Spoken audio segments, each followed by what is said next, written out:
Fnatic은 팀 헤어틱스를 상대로 이전 대결에서 우위를 보이며 최근 한 달간 승리의 기세를 타고 있습니다. 그러나 반년 동안의 승률 저하와 하위권 팀에게 패배한 전력은 여전히 고민거리로 남아있네요. 반면 팀 헤어틱스는 최근 Fnatic을 꺾고 SK게이밍과의 접전 끝에 승리하여 인상적인 마무리 능력을 보여주었습니다. 하지만 최근 승률의 급격한 하락과 일관성 부족은 큰 불안 요소입니다. 이번에는 Fnatic이 이길 것 같아요. 레비아탄 팀은 최근 반년 동안 36%의 승률을 기록하며 모멘텀을 가져가고 있습니다. 특히 2월 3일 페인을 상대로 3대1로 이긴 것은 상대의 약점을 잘 공략했다는 점에서 매우 고무적입니다. 그러나 최근 한 달 0%의 승률과 4번의 패배는 경기 감각의 부족을 드러내며 걱정을 자아냅니다. 반면 페인 게이밍은 62%의 높은 역사적 승률을 자랑하며 팀의 깊이를 보여줍니다. 67%의 맞대결 우위로 심리적 우위도 갖고 있지만 최근 저조한 18% 승률과 연이은 패배는 여전히 불안 요소입니다. 이번 경기는 레비아탄이 유리할 것으로 보입니다. 팀 바이탈리티는 지난달 무패 행진으로 얻은 자신감과 함께 G2 e스포츠를 제압한 경력이 있어 상대 팀과의 경기에서도 큰 능력을 발휘합니다. 특히 최근 반년간 63%의 안정적인 승률은 누구도 쉽게 넘볼 수 없는 강점입니다. 하지만 전체 경력에서 승률이 51%에 그쳐 길게 봤을 때는 불안정한 모습을 보여주곤 합니다. 반면 SK게이밍은 하위 랭크 팀을 상대로 압도적인 승리를 거두며 매크로 실행력을 입증했습니다.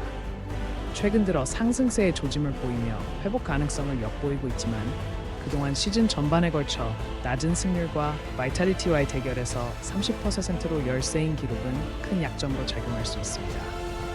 전반적인 경기 양상을 보면 이번엔 팀 바이탈리티가 이길 것 같습니다. 퓨리아는 지난달 100% 승률을 기록하면서 정말 무시할 수 없는 최근 폼을 보여주고 있습니다. 클라우드9과 센티넬즈를 3-0으로 연달아 제압한 건 정말 대단하네요. 하지만 레드캐니즈를 상대로 낮은 승률은 약간의 전술적 문제를 시사하는 부분입니다. 반면 레드캐니즈는 퓨리아를 상대로 강력한 전술적 우위를 자랑합니다. 83%의 승률은 정말 인상적이에요. 시즌 내내 60% 이상의 안정적인 경기력도 놓칠 수 없는 강점입니다. 그러나 아메리카스컵에서의 경기력 저하는 상위 팀들에 대한 약점을 드러냅니다. 이번에는 레드캐니즈가 이길 가능성이 커 보입니다. 클라우드9은 디그니타스와의 맞대결에서 단 한 번도 패하지 않은 기록이 있습니다. 이건 진짜 무시 못할 강점인데요. 특히 최근 100% 승률을 기록하며 폼이 절정이라는 점도 주목할 만합니다. 하지만 지난 아메리카스컵에서 퓨리아에게 패배한 것은 공격적인 매크로 팀에 대한 불안 요소를 시사합니다. 반면 디그니타스는 쇼파이 리벨리언을 이기며 초기 대회에서의 적응력을 보여줬습니다. 하지만 최근 경기에서 승률이 떨어지며 클라우드9을 상대로는 전략적인 어려움을 겪고 있습니다. 이렇게 봤을 때 이번 경기는 클라우드9가 유리할 것으로 보입니다.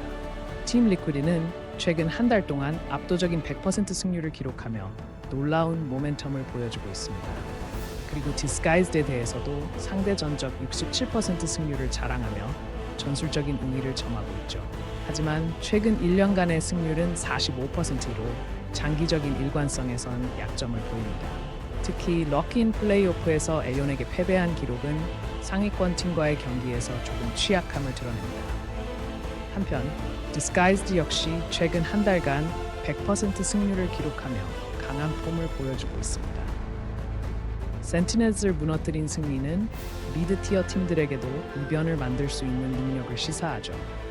그러나 팀 리퀴드에 대한 상대 전적이 좋지 않으며 럭킨에서 0-3 패배는 여전히 해결할 과제입니다.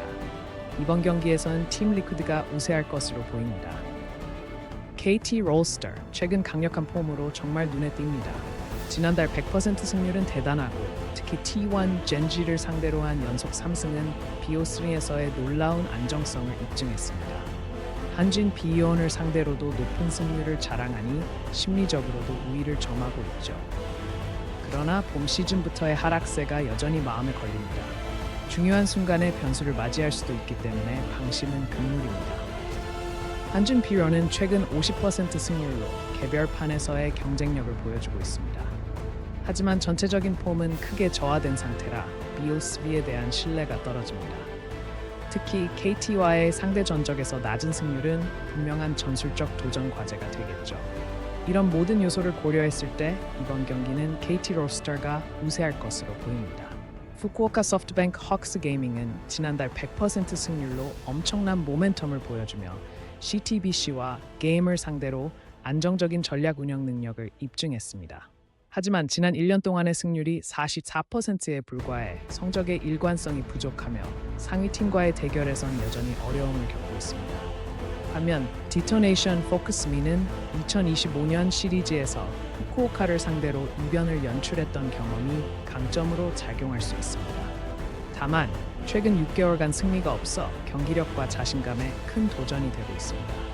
이번 대결에서는 후쿠오카 소프트뱅크 헉스 게이밍이 승리할 가능성이 높아 보입니다. 오늘의 경기에서 썬더토크 게이밍은 LNG를 상대하면서 63%의 승률을 기록했었죠. 이들은 특히 올해 3월에 LNG를 2-0으로 이기며 현재 로스터가 효과적인 전략을 펼쳤습니다. 하지만 최근 반년간의 23%라는 낮은 승률과 최근 5경기 2승 3패로 인해 모멘텀이 흔들리고 있다는 점은 걱정이네요. LNG e스포츠는 최근 반년간 74%의 높은 승률을 자랑하며 강력한 경쟁력을 유지하고 있습니다. 하지만 썬더토크를 상대로는 38%의 낮은 승률을 기록 중이라 매번 고전하고 있고 최근 한 달간 승률이 0%라는 점도 경기 감각에 의문을 제기하죠. 이렇듯 팽팽한 접전이 예상되는 가운데 LNG e스포츠가 조금 더 유리해요. 또 보러 오세요.